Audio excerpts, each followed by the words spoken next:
Well, look, I am just in the camp that believes that if we don't address this unsustainable debt, this unsustainable spending, that there will be consequences, and the consequences are going to be way beyond what needs to be mutual sacrifice on all of our parts, and that if we don't engage in this mutual sacrifice, we're going to find ourselves with nothing. Could we sacrifice in different ways? President Obama says, well, let's get some more revenue in here. Let's not just talk about cuts. You're talking about cutting big.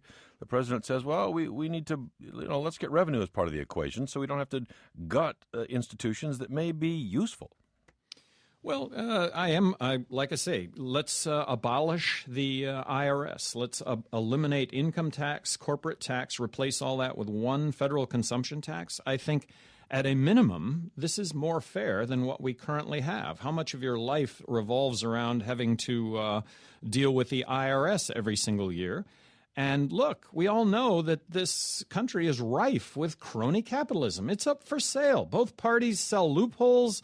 Individuals, groups, corporations, they buy those loopholes. Let's put a system into place where this won't even exist. It can't even exist. No more deductions, no more IRS. Just one federal consumption tax. Issues around the border, immigration. So much is talked about immigrants paying taxes. Well, look, we implement the fair tax. Taxes won't be an issue at all, whether you're illegal, legal, visitor to the U.S., U.S. citizen. None of us are going to be able to avoid paying one federal consumption tax. I want to ask you about this moment, if I may. It gets to this issue of shared responsibility to one another, and in particular to the so-called right to health care. This was another GOP debate. I don't believe you were in this one. This was CNN's Wolf Blitzer asking then-candidate Ron Paul, who you are very admiring of, who you have supported, Wolf Blitzer asking Ron Paul how a hypothetical young person lacking insurance and facing a terminal disease should be treated by a hospital. You'll hear there was a little audience participation infamously as well. But here's Ron Paul first. That's what freedom is all about, taking your own risks. This whole idea that you have to prepare and take care of everybody. But Congressman, are you saying the society should just let him die? No. Ron Paul says no. Audience members said yeah. What about that question? What about the right to health care? Do you see one, Gary Johnson? Well, first of all, I'm under the belief that there are those that are truly in need in this country, and but for the government, perhaps they don't receive the notion that they are in need and that they need help. But I just think we've stepped way over the line with regard to the definition of those in need. Now I'm back to my model of how we get out of this, which is getting the federal government out of the healthcare delivery business completely, devolve that to the states. The states are going to have to draw new lines, but I'm believing that they're going to be able to do that. And I come back to the alternative. The alternative is no health care whatsoever. The alternative is a country that has collapsed because our money isn't worth anything. And you believe that we're just on that road. We can't engineer our way through this without... We can absolutely engineer our way through this, but we got to start with a balanced budget. That still doesn't guarantee that we get ourselves out of this because we still have a $16 trillion debt looming over our heads. But you got to start with balancing the federal budget. And do it now? What about the risk, I ask again, of being thrown back into, I don't know, depression? Well, now I'm back to the fair tax, the notion that you implement a tax where there's no corporate tax. I think that in that scenario, tens of millions of jobs are created by the private sector. I see manufacturing jobs flocking back to the United States in a zero corporate tax rate environment. So you got to have both sides of this, and I'm believing that the fair tax reboots the American economy. Isaac in Webster City, Iowa. Isaac, thanks for calling. You're on the air. Hi, Tom. I just wanted to touch on Governor Johnson's points on legalizing marijuana. Mm-hmm. And I personally suffer from a spinal cord injury, so I've been through the regimen with my doctor on prescriptions for pain and stuff like that. And, with the research that's been done, the medical benefits, are staggering, and not to mention the boost it would give to our economy. You just simply tax the sales, and I really like his ideas on that. Really congrues with things that Ron Paul have to say, and it would really definitely change the war on drugs we've kind of created here with our own prescription drug system. Isaac, I appreciate your call. Governor Johnson, I guess you came to this position in part through your own experience with injury and pain. What exactly would your policy be? I think I understand you would treat marijuana kind of like we treat alcohol, regulated but not illegal. Well, I think we're at a tipping point when it comes to marijuana. I think we should legalize marijuana. I think that Colorado's initiative on the ballot in this fall to regulate marijuana like alcohol is going to pass. If it doesn't pass, you know what? It's going to happen. The reason why 50% of Americans now support legalizing marijuana is more and more people are talking about this. And the more people talk about it, I think the more recognition there is that this is very, very similar to the prohibition of alcohol. And based on my own experience smoking marijuana and drinking, I don't smoke marijuana today, I don't drink today, but I will tell you, in no category is marijuana more dangerous than alcohol. And I think people are recognizing that. I think that it's being spoken to. And by the way, it's never going to be legal to smoke pot, become impaired, get behind the wheel of a car, or do harm to others. But that should be government's responsibility.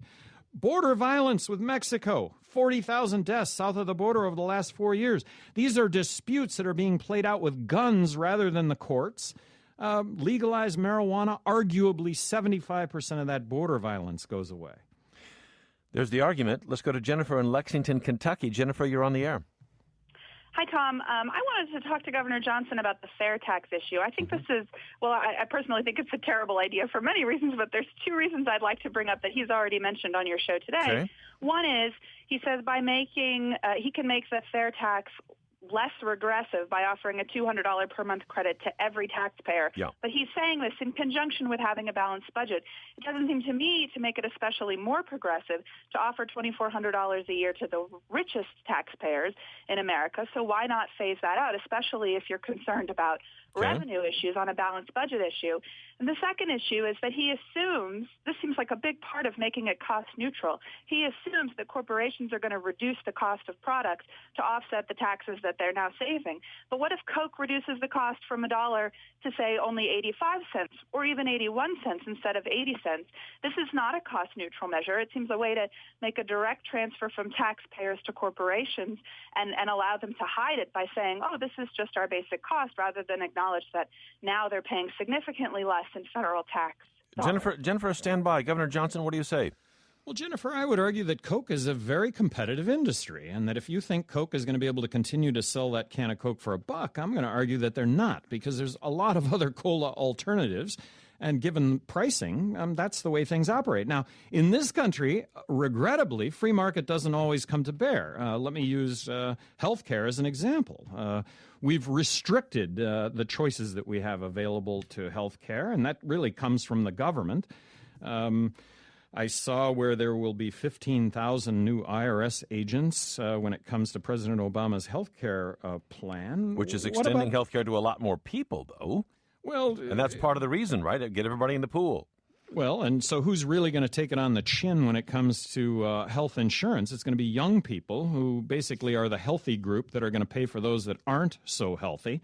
And young people, by the way, too, are taking it on the chin in many areas. I'm going to retire. I'm going to have health care. But you as a young person, you're never going to be able to retire. You're never going to be able to stop working. You're graduating from college with a home mortgage, with no home.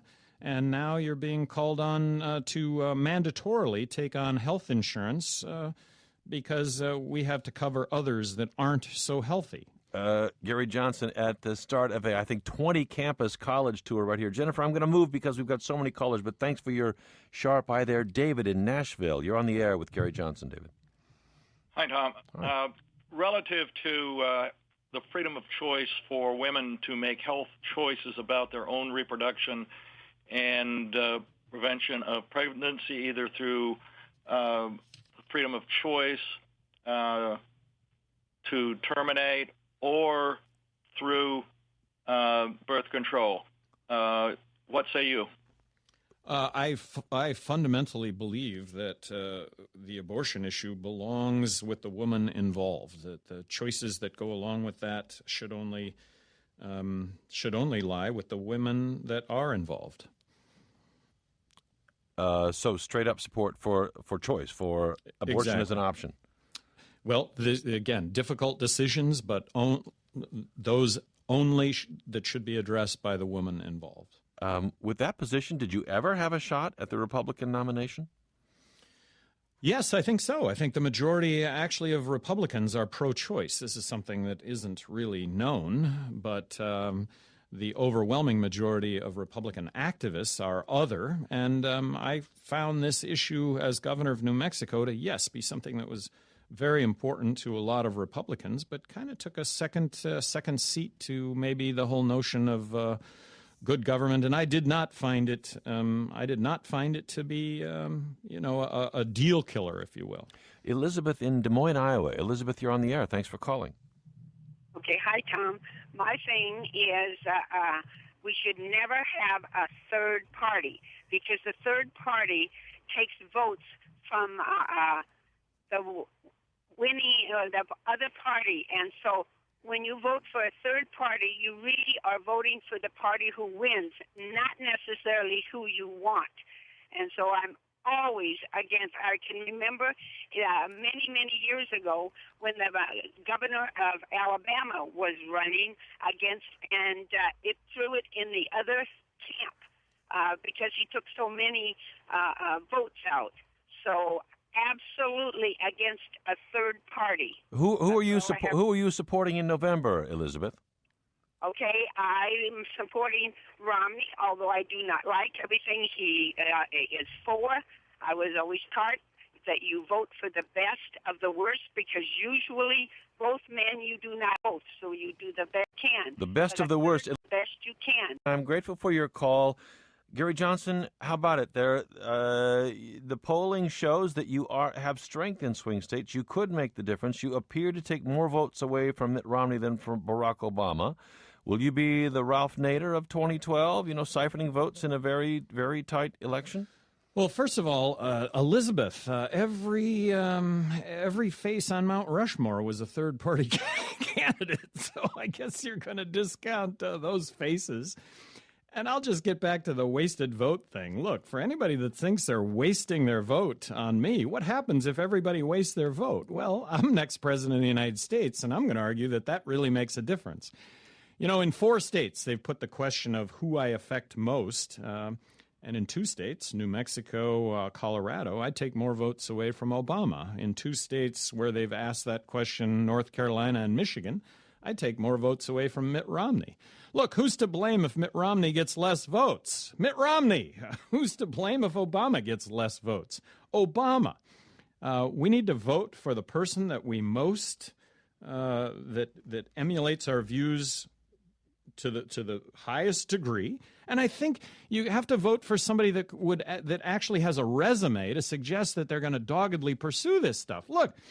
Don't we want to elect a president that's going to be a leader who's going to get up every single day? I'm talking about a lot of things here. Well, based on my resume, I'm going to get up every single morning and talk about these things regardless of the criticism, regardless of the debate and the discussion. And, I'm pragmatic also. Let's move things forward. Let's move in the direction of equality and freedom and liberty for all of us. So there's 8 weeks until Election Day. There could be a miracle, but unlikely. So, you are likely to take votes from somebody. Which way would you hope it goes? Toward fiscal responsibility is on your plate, social acceptance is on your plate. If you tilt it one way or the other, which way do you hope it is? Well, one of my big concerns is peaking too early. So, we're right on track here. I mean, 4% headed for 49, 51. You got it. You got it. So this wave just needs to occur in the middle of October. But just in case it doesn't make 51, which way do you hope it goes? Well, how about the way that most Americans feel, which I maintain most Americans are fiscally responsible and socially accepting. I think that's the majority category of Americans. That's where I fall. Well, where is that voice? Well, I got to tell you, Obama, when it comes to words, man, that guy says the right words. I'm going to argue that the reality doesn't match up at all with the words. And then Romney says it's a no-brainer that we should build a fence across the border. Well, I got to tell you, based on that, I don't have one molecule of brain